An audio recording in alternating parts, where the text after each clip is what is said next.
You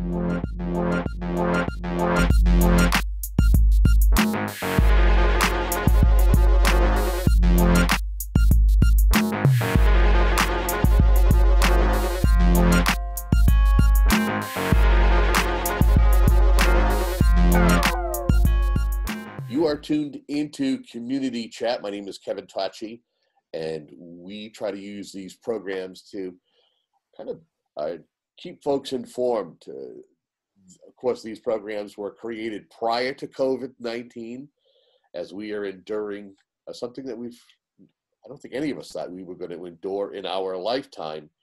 And we've had some great guests during the COVID-19 pandemic who've come on and talked about some of the things importance. Joining me today is Chris Coyle. Chris is the chairman of the Abington School Committee. We'll get to know Chris a little bit, and we'll also kind of get his insight on what we're seeing and what we've been experiencing and into the future when it comes to educating Abington students. Chris, welcome to Community Chat, sir. Thanks, Kevin. Thanks for giving me the opportunity to come on. Looking forward to it. Look forward to talking to you. I've watched a few of them already. So the first thing I would ask you, I know you're getting ready to enter your second term. What made you decide to run for school committee? What was the attraction? So I'd gone to a couple of the meetings, honestly. So my children are younger. My oldest is in 4th grade right now. So it was a 3-year term. So he was only in 1st grade when I started running, and my daughter wasn't even in school yet. So I'd gone to a couple of meetings. This is when we were talking about the start times of schools. They were being adjusted this is before the new school was even operational. And went to some of the meetings, and I just felt I could contribute. You know what I mean? I went to some meetings, I went there. A lot of the board at that time were people whose children were either graduating, close to graduating, or had already graduated. And it was almost like I felt I could be a new blood to come into the committee and be a voice for the younger parents. So I would ask you, I mean, what are some of the things that as a committee member you look forward to? Is it the meetings? Is it the discussion with the different faculty members and the teachers? Is it town meeting? I mean, it's something different for everybody. I mean, I honestly think it's when we get to have the staff or the students come in and present at our meetings. When we know that those are going to be some of the meetings, those are some of the best ones. I mean, especially when you see the kids from Beaverbrook come in and give a presentation in front of all of us. It lightens everybody's day. Those are the things that are tough right now that just can't occur in the environment we're in. So those are the things we're missing. Those are some of the things that we probably never got to have this year, really. So I would ask you, how has COVID-19 changed the way the district normally educates? And as from somebody who's coming at it from a school committee, how have you kind of watched it as the district has found ways to still keep on keeping? I think everybody's doing the absolute best they can. I think everybody's doing a great job. That said, it's not the same. It's different for and it's not the same for the older kids for different reasons. It's not the same for the younger kids. The younger kids need that interaction more, and the older kids, it's just taking away from. I mean, I remember being in high school, especially the end of a high school year, especially the end of a high school senior year, to lose that impact on this. It's been tough for everybody. I think the staff, the administration is doing the best that they can. I was very happy to see Dr. Sullivan send out a revised senior weekend with graduation coming in the first week of August. I think that gave positive hope to a lot of families, and was some positive news to see come out in all this. If you will, remote learning is something that I think every school district has had to jump into. I think I might have heard School Superintendent Peter Schaefer say, "Build the plane as you're flying it." Mm-hmm. How do you feel the Abington School District has done in regards to engaging with students and getting them on board? What are the reports that you're receiving from Peter? I've received that we've had close to 90% participation anyway. I mean, it's tough to gauge how much that participation. Some of it is peer-to-peer, which is more the older kids. Peer-to-teacher, I know from my own house, the perspective of my sons and daughters, teachers have had Teams meetings a couple times a week. They go on there, they do the work, that they're getting. But at the same time, I know the difficulty for parents as well. I'm working full time still. My wife's working, and trying to get them to sit down and do it when it's not the same environment. Homework has always been a struggle for a lot of parents. This is almost like homework all the time. It's regular schoolwork, but it's done when it's done at home and they have all the distractions of home around them. I think it makes it tough for the student. I think everybody, again, is doing the best job that they possibly can in the circumstances, but the circumstances just are difficult as they present themselves. Let's talk budgets. Normally, Okay. it's a challenge when it comes to budgets. Going from the beginning to the end of the fiscal year, and then preparing for the next one. How has this kind of changed? How has COVID-19 changed how you look at your budgets? How has it affected the 2020 budget as you're getting ready to close out a fiscal year? Yeah. And what are some of the challenges that you're going to be facing for 2021? So it's ironic. We actually met with the finance committee, the school department, on that Saturday, March 14th, when this all started, and we had pretty much come to an agreement within maybe $100,000 of a final. We were in a good spot, so we left there, and obviously at that point in time, most of us didn't realize what this was going to entail. I mean, we thought in a couple weeks, because this was even the day before the governor made it 3 weeks. We thought a couple weeks, we'd clean the schools, we'd be back to normal, and it's obviously thrown for a loop. 2020 is not too bad. Most of that is kind of taken care of. So the 2020 budget isn't seeing too much of a hit, but the 2021 budget is where we're definitely going to be probably seeing a crunch. We really don't have solid numbers to go on just yet. We were, as part of the Student Opportunity Act, receiving a little over $1 million into Abington. It was going to be used. We're going to bring in new teachers, special ed teachers, lots of things where we need the staff to help make learning better for these students, where class sizes were large, maybe bring them down a little bit. And aside from not knowing where the Student Opportunity Act sits, not knowing where any of the money coming in from the state will end up falling for the district, for the town. You mentioned the Student Opportunity Act, and this was going to be, I think, $1.7 billion, almost like it was the second version of the Ed Reform Act of 1993. What were some of the things that, again, it stalled in process, but what were some of the things that the Abington School District was hoping to realize once you started getting funding? The biggest thing that we were planning on using the Student Opportunity Act for was staff for new positions. We had recognized certain grade levels. We're seeing class sizes reach the upper 20s, especially at the elementary level, where that's extremely difficult for a teacher to handle a class of 27, 28 children. So that we were going to be seeing new staff hires there. Special ed, ELL has been a big priority for the district now. We're going to be hiring new ELL staff to alleviate the stress that's put on the current staff. It was more to alleviate the numbers and size as our town has continued to grow, expand, new construction. We have more and more children coming in. We have our ELL population is increasing extremely greatly.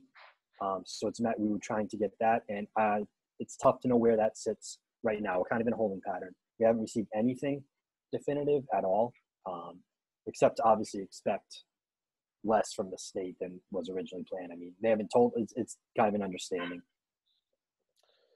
A lot has been affected, and we're talking financially. Also, sports. When we talk about for the schools, Abington has a great tradition when it comes to sports. We just saw the loss of the spring sports season, and possibly the fall being jeopardized. As a member of the committee, how do you reflect on that, knowing that such unprecedented times have affected things that we've taken for granted? Yeah, I know it's tough. I mean, I'm a big sports fan too, and I mean, it's affected. All my son asked me is about Little League, so it's affected that too. I mean, it goes back, Kevin, to our basketball team is going to play for a state championship on that Saturday afternoon, and it got taken away from them, especially after losing such a close one last year. I feel for those kids. You feel for everybody. You really feel for those seniors, though, that lost out on their last year of whatever spring sport it is that they play. That, and I mean, we had a drama production scheduled that Thursday, Friday, Saturday, and that had to go by the wayside. I remember even when that happened, the hope was that we could still put it on just later on, even if it was just for one show, and that's kind of been lost. All those last things, all those anythings, all the things you say, oh, we'll get them next year. Next year didn't happen. And for some of those kids, there won't be any more years. I know, I mean, who knows what happens come September when the fall sports kicking, when the fall season kicks in. I know that's still a great unknown right now. If nothing else, I figure it would have to be different anyway. You know what I mean? Crowds, I'm sure, will not. If they play football, you probably won't have the same kind of football crowds as you're used to having. At least to start September off. I don't know where those experts in charge of figuring out where we go from here depends on how they come with medicine, vaccines, and their guidance. But I can't imagine come September we're having a full house on the Memorial Field stands. If you could for a moment, reflect on the class of 2020. You know, you think of your 4 years in high school, and this time of year, you know, in the spring heading into the summer, there are a lot of great events as a senior you get to enjoy. Talk about their time coming to a close as part of the Abington Public Schools. Yeah, I can't imagine having this happen to me when it was my senior year. Let me just start off there. But from everything I've seen, the outpouring of and the general understanding of being upset about it, but knowing that it was a needed thing. I talked to some of the kids even right when this happened, and there's a couple of the basketball players that I knew, and I saw, and they knew they it's lousy, but they never complained that it was happening. They understood that why it was happening was understood by almost all of them, which at 18, 17 years old, I don't know if I would have even. Do you know what I mean? Yep. So that was greatly encouraging to see. I mean, the kids in our high school, I feel like, and I don't, my oldest is in fourth grade, like I mentioned, so I don't have that. I don't have too many friends, quote unquote, in with parents with kids that age, just because of the age of my children. But everything that I've seen, everything I've been there, been part of the graduations the last 3 years. I'm extremely proud of the way almost all the children and the staff in that school handle themselves. And I can't say enough about this class of 2020. It's almost, they'll never be forgotten. Maybe not for the best. There was a lot of great things, but now they'll truly never be forgotten for everything they had to endure as it ended. You know, as we're wrapping up the 2019-2020 school year, there are still things that are taking place. Talk to me about your understanding as to what's happening while we're transitioning out of one school year, and how do you prepare for the next school year, the 2020-2021 school year? Yeah, I mean, we're going as best. We don't even have a final calendar approved yet, waiting on such, it's kind of minute things as the marathon was moved to September. Is that going to be a state holiday or not? Do we have to have, is that a day off or is it not? We have to operate as it's going to resume to normal with kids going the way they were on March 11th into our schools, but almost being prepared. And I mean, a lot of this rests with Superintendent Schaefer and his administration to prepare and keep us informed on what their plans are. It's in the back of everybody's mind. Oh, we're going to have to adjust. I mean, at the same time, Kevin, we have an extended school year program that goes through July. Starts like July 6th through the 31st. That for our children on IEPs and children that need the extra help, it's something that they can get through Monday through Thursday. It's a great program. It's ever since I've been in the district, I've heard nothing but great things about it. It's extremely well run. And that's an on-hold thing right now too. Unsure what the state guidance is going to be on stuff like, is it going to be remote? And part of me says, if you think remote learning is hard in the spring weather, I don't even want to imagine remote learning in July. I mean, I just feel that would be extremely difficult. We'll do what we have to do. But my hope would be, even if we have to use a couple of buildings to space children out, because right now elementary is all done at Beaverbrook. Whereas if maybe we're able to utilize Woodsdale as well and spaces children out more, and that's something we can go to. But I think we're all still waiting on guidance from Commissioner Riley and Governor Baker as far as how that's going to proceed. It's worth noting that also we're seeing Dr. Sullivan She, would plan to retire at the end of the school year. You've announced, or has been introduced, a new principal for the high school. Talk to me about that transition. Yeah, so right now he's just an intern. He's a 1-year intern as of this time as the principal. So it's different in the fact that none of us get to actually meet him. Our last meeting, he would have been there in person, so none of us have really got the chance to actually meet him in person. I know that he was here prior. I believe he was here around, I don't remember the exact timeline, but about at least 10 years ago, he was assistant principal at Abington High School. So there are a lot of people that do know him, and they've spoken very highly of him. And that is going to be difficult. I mean, I'm sure Dr. Sullivan was looking, I mean, it's her last graduating class as well. So the emotions that she's dealing with through all this, I mean, that's going to be tough on her. At the same time, Assistant Principal Luco has announced that she's moving on to another district this year. So we're currently looking for a new assistant principal at this time as well. A lot of transitions. We'll make it work. We always have. But there are a lot of transitions that are going on. The help of those that are staying, the staff that are staying, the administration that's still here, I think we'll make it all transition as best we can. Looking ahead, though, what is the mission for the Abington School Committee heading into a new normal? Yeah, I know. It's funny. So right now in our school committee meetings, we'd be going through school improvement plans for all the schools. The school councils would be presenting school improvement plans. It's almost a point that doesn't, whatever they worked on at this point is probably going by the wayside, because everything's going to be focused on when we get back. How do we, I think my biggest focus is how do we determine where these children are?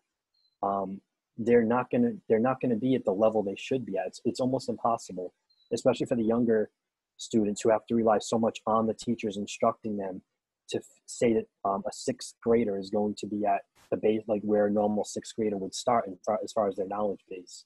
So I think we have to figure out where everybody is, where at least the bulk of children are when they get back, and work with them to get them where they need to be come the end of the year and at the speed that we have to go to, which, and again, I think it's why it's so critical that hopefully we can be back in the classroom come September. And because that'll just make that process at least begin so much smoother. Any item that we haven't touched upon, at least talking about that is school related, the school committee, and what we're going through regarding COVID-19? I mean, I want to talk about the rest of the school committee. They're outstanding to work with. It's been fantastic. We have the conversations at the meetings. Everybody is well informed, respectful of each other. It's not always that way on different boards. It's a breath of fresh air to work with the people that I work with on the committee. I look forward to those meetings, working with them. As far as the school, I hope, like everybody, that, I mean, I don't know if I like the phrase new normal. I hope that we're able to get to a point where we can carry on with life as we've all come to know it. And whether that is in September, August, January, I mean, I don't know. I hope we gradually get there, but I hope we are able to get to a spot where we're back to where we used to be. As Chris Coyle, the regular Abington resident, What would you say? What are some of the things that you miss, whether it's school related or just everyday life? What are some of the things that you're missing? I miss coaching my son's little league team. That's the one I love. I would love being out there with them. Baseball is my favorite sport, so being out there with them, I miss that. I miss hanging out with my friends. You know what I mean? Just not thinking about being able to walk down the street or go to a restaurant with some friends, things like that. My children being able to play with their friends. It's tough on them. They get it, but they don't fully get it at the same time. And to be stuck away from the school and then to be stuck away from friends, it just compounds it for kids. Mine don't have phones to FaceTime their friends. They're too young for that. So they don't have that outlet. And at the same time, those that do have that outlet, they're so used to seeing each other and hanging out and driving somewhere together that the FaceTime's almost not sufficient enough for them either. I don't know. I miss going to work.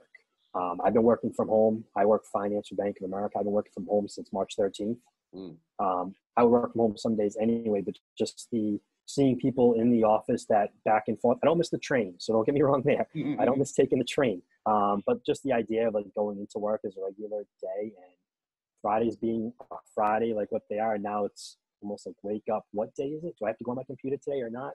That kind of thing. So I guess I miss that stuff. I'm a social person. I do miss the social aspect of it all, but we're doing what we can, handling as best we can. So I guess it's the best I can say. Anything you want to say to wrap up and close out our segment? Thank you to all the parents, all the parents that have supported us. I know it's difficult for you. Trust us. We're all parents on the committee. We know how difficult this is for everyone. The staff, the administration has been extremely supportive. They've done everything they possibly can. I can't imagine working with better staff than we have in our district. We just celebrated Teacher Appreciation Week last week, and I think it was important to recognize everyone, paras, tutors, support staff, everybody that helps make our district run. I miss you all and can't wait to see you all again. We want to thank you very much for joining us. Hopefully, maybe as we close in on the new school year, I'd love to have you back on. And if we have any updates, allow you to kind of share and talk freely about how the process is going for the Abington Public School System and also the Abington School Committee. Okay, Kevin, thank you. I appreciate the time to talk. And yeah, I'll come whenever we think it feels right, I'll definitely come back on again. Not a problem at all. I enjoyed it. Excellent. And thank you very much for tuning into a program like this, Community Chat. You have any ideas for potential guests that you'd like to see on from the community? info@abingtoncam.tv is your way. And in the subject line, just mention Community Chat guest. Thank you very much for tuning in. Until next time, have a good day.